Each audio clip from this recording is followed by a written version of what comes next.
All right, let's go.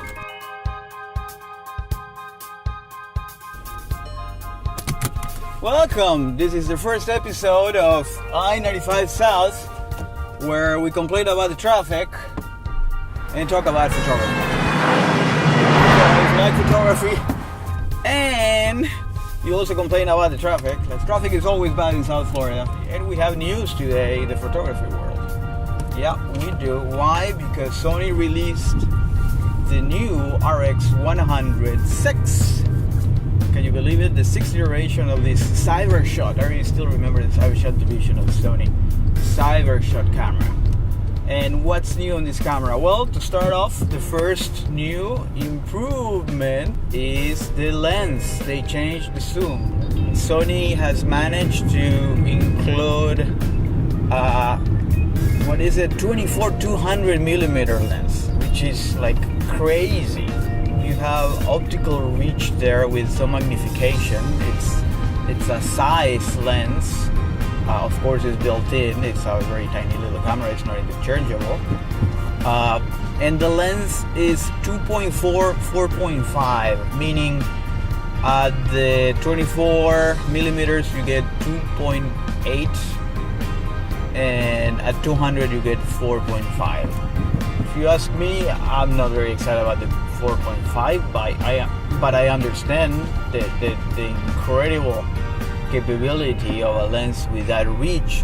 The lens itself, it's optically stabilized, meaning that you get stabilization not on the chip as you will find on the Alpha series cameras, but on the lens. It shoots 24 frames per second. You know that Sony cameras have become, at least all the mirrorless Alpha series cameras have become extremely efficient when it comes to focus and focus tracking. The eye feature is one of the greatest things that Sony has come up with in these last models, from all the way from the 6300 up. It has the same amount of focus points, that face detection points, as its previous model, version 5, with 315 face detection points, and it uses the same processor, the Viance processor that the A9, the Monster A9 uses, that is especially great for sports photography and events.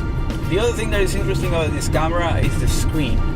Now you have a 180-degree screen that it flips, so it's perfect for vlogging and selfie pictures. You can take pictures just pressing on the picture as a shutter release, which is interesting. It's another way of doing this. I like to use my finger for adjusting focus and rack focus on my 7R3, and it's also a feature that is on the A7 III.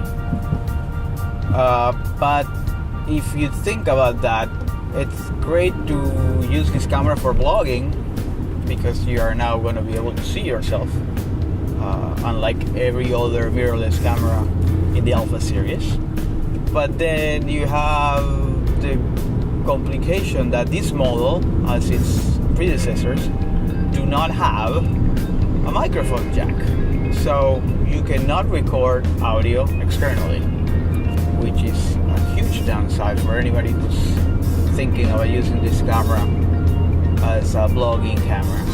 And to make things even more confusing from the Sony aspect, from the Sony side, they release a new shooting grip that also has some legs, and it works as a tripod, called the BCT SGR1, which is an interesting development. Allows you to control the camera to start, to stop, probably to zoom in and out while you are watching yourself making funny faces. But I believe that this grip is connected physically with a cable to the camera, which makes it, a little bit more cumbersome. I mean, cables? 2018, Sony, really? We need cables? Can can we do this through Wi-Fi or Bluetooth instead? No cables to actually control remotely the camera, regardless of where you are. Yeah, fire department is here. So that's one thing. And then the camera has great quality. Yeah, an accident. The camera has great quality. I was blown away by the sharpness and the colors of some of the footage that I've seen from his predecessor, from the Sony RX100 V. And the other thing, but this is kind of a gimmicky thing from Sony. They had it on the previous model. I think they increased it a little bit more. You get 120p frames per second full HD video, which is, I'm assuming, I haven't seen any samples, but I'm pretty sure it's very, very, very soft. And then the super slow motion they claim to have, that you can record video either at 250, 500, and 1000 frames per second. For what I've seen from the previous model, this is a specific mode that you can put the camera in, and then you click and you record. The action has to happen just in front of you.